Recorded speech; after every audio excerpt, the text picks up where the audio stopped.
다른 사람들이 마우스를 움직이면서 제 화면에도 다른 사람의 마우스가 움직이는 것을 그대로 볼 수가 있기 때문에 여러 사람들이 동시에 협업을 하거나 볼 때 굉장히 쉽게 사용할 수 있고, 요즘 워낙 정보과잉 시대가 되다 보니까 아이디어와 할 일들이 머릿속에 가득하지만 어디서부터 정리해야 할지 막막했던 경험이 자주 있습니다. 업무 프로젝트부터 자기 개발 목표까지 복잡한 생각의 숲을 한눈에 볼 수 있다면 얼마나 좋을까요? 오늘은 머릿속 혼란을 명확한 지도로 바꾸는 방법을 소개해드리겠습니다. 업무 효율을 높이고 학습과 자기 개발에도 큰 힘이 되어줄 마인드맵 세계로 함께 들어가 보시죠. 오늘 소개해드릴 마인드맵 도구 이드로우 마인드는 컴퓨터, 웹, 모바일 등 거의 모든 플랫폼에서 사용이 가능한 크로스 플랫폼 마인드맵 소프트웨어입니다. 이 프로그램을 사용하면 오른쪽으로 확장되는 일반적인 다이어그램뿐만 아니라 트리맵 구조, 각종 창의적인 구조, 조직도, PC본, 타임라인 등 다양한 시각 자료를 손쉽게 만들 수 있는데, 한마디로 아이디어를 구조화하고 정보를 시각화하는 데 최적화된 도구라고 볼 수가 있습니다. 이드로우 마인드의 가장 큰 강점 중에 하나는 갤러리가 있는데요. 방대한 템플릿과 레이아웃을 제공을 합니다. 무려 3만 개가 넘는 템플릿과 레이아웃 테마들이 준비가 되어 있어서 처음 시작할 때 전문적으로 디자인된 맵을 사용을 할 수가 있습니다. 덕분에 프로젝트에 브레인스토밍을 하거나 사업 계획을 작성하거나 노트 필기를 하거나 팀 간에 협업할 때 굉장히 마인드맵을 빠르게 구성을 할 수가 있습니다. 사용자 UI는 굉장히 직관적으로 되어 있는데, 처음에 메인 주제를 적습니다. 오늘의 할 일이라고 적는다라고 하고 탭키를 누르면 바로 그 다음 할 일을 적을 수가 있습니다. 밥 먹기, 화장실 가기, 쇼츠도 좀 봐야 되겠죠? 쇼츠 보기, 또 밥 먹기 안에는 뭐 한식을 먹을까?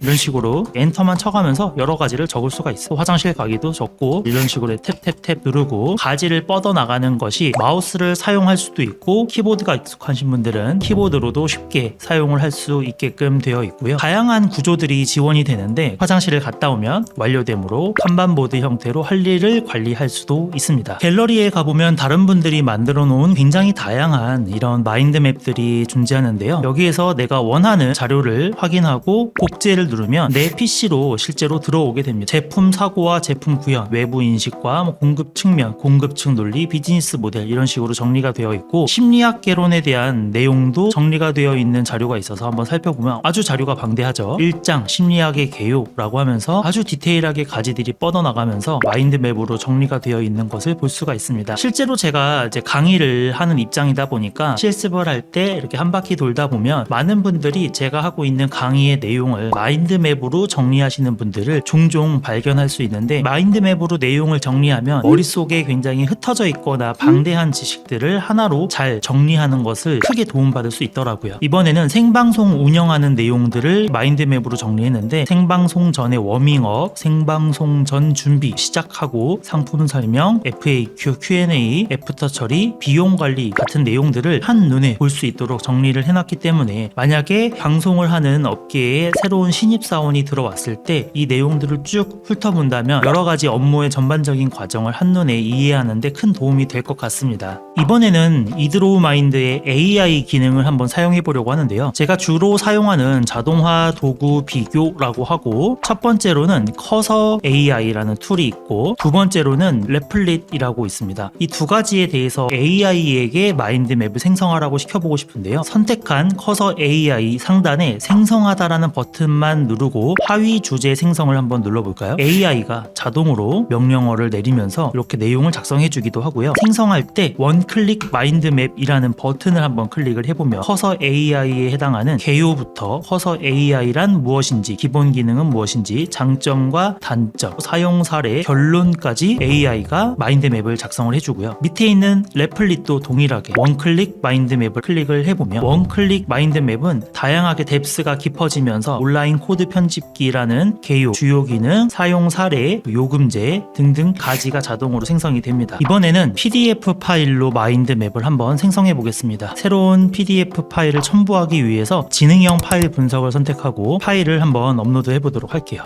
네, 마인드맵 생성 버튼을 한번 눌러보겠습니다. 블로그 글쓰기의 실전 전략이라는 PDF 내용이었는데요. 강의의 목표와 추천 대상, 내용이 점점 많아질수록 알아서 배치도 바뀌는 모습을 볼 수가 있습니다. 블로그 글쓰기를 할 때 필요한 여러 가지 꿀팁들이 PDF로 존재했고, 심지어 그 PDF는 텍스트가 아니라 이미지 형태로 되어 있는 것들이 꽤 많았는데, 그런 것들까지 AI가 다 인식을 해서 글쓰기 전략들을 작성해 준 것을 알 수가 있습니다. 어느 정도 작성이 다 되었으면 그것을 다른 사람한테 공유를 할 수도 있는데요. 오른쪽 상단에 공유 버튼을 한번 눌러보면 여러 사람이 공동 편집할 수 있는 모드도 존재하고요. 이것을 링크로 공유해서 누구나 볼 수 있게만 할 수도 있고 수정할 수도 있게 할 수가 있습니다. 신기한 것은 다른 사람들이 마우스를 움직이면서 보게 되면은 제 화면에도 다른 사람의 마우스가 움직이는 것을 그대로 볼 수가 있기 때문에 여러 사람들이 동시에 협업을 하거나 볼 때 굉장히 쉽게 사용할 수 있고 좋다라고 볼 수 있을 것 같습니다. 이드로우 마인드를 한번 사용해 보니까 몇 가지 장점과 단점들이 있었는데, 일단 사용하기 굉장히 쉽고 직관적인 UI가 있기 때문에 누구나 쉽게 시작해 볼 수가 있을 것 같더라고요. 마인드맵을 처음에 사용하면은 익숙하지 않아서 뭔가 만들기가 어렵고 어떻게 시작해야 될지 모르겠는데, 다양한 템플릿과 갤러리가 존재하기 때문에 다른 사람들이 만들어 놓은 것을 써보면서 내 것도 하나씩 만들어 볼 수가 있을 것 같습니다. 또 협업과 동기화 기능이 굉장히 좋아서 동시에 여러 사람들이 하나의 마인드맵에 모여서 작업을 할 수 있고 동기화가 되기 때문에 여러 기업에서 협업하는 용도로도 사용을 할 수가 있을 것 같습니다. 사실 마인드맵은 굉장히 다들 비슷비슷한데요. AI 기능들이 들어간 마인드맵은 사실 많지 않더라고요. 이드로우는 이 AI 기능이 최근 출시되면서 원클릭 마인드맵 생성, 문서 요약, 브레인스토밍 등 굉장히 좀 똑똑한 AI 도우미가 있어서 여러 가지 용도로 사용을 할 수가 있을 것 같습니다. 그렇다고 또 단점이 없는 건 아니었는데, 대용량의 이미지나 수천 개의 노드가 들어간 거대한 맵을 다룰 때에는 가끔 좀 로딩이 느려지거나 렉이 걸린다라는 내용도 있었습니다. 크로스 플랫폼을 지원하기 때문에 거의 모든 플랫폼을 지원하지만 리눅스 버전에서는 이 AI 맵 기능이 제공이 되지 않는다라고 하는데, 이런 기능은 아마 시간이 지나면 해결이 될 것 같습니다. 다양한 툴들이 존재하는데 그중에서 이 이드로우 마인드를 사용해보면 내 머릿속에 다양한 지식들과 세상에 많은 정보들을 잘 들어올 수 있도록 정리할 수 있는 좋은 도구가 아닐까 생각이 됩니다. 자세한 내용은 고정 댓글에 넣어둘 테니까요. 여러분도 다운로드 받아서 사용해보시면 좋을 것 같습니다. 오늘 영상이 유익하셨다면 좋아요와 구독 부탁드리고요. 다음에도 더 유용한 영상으로 찾아오겠습니다. 감사합니다.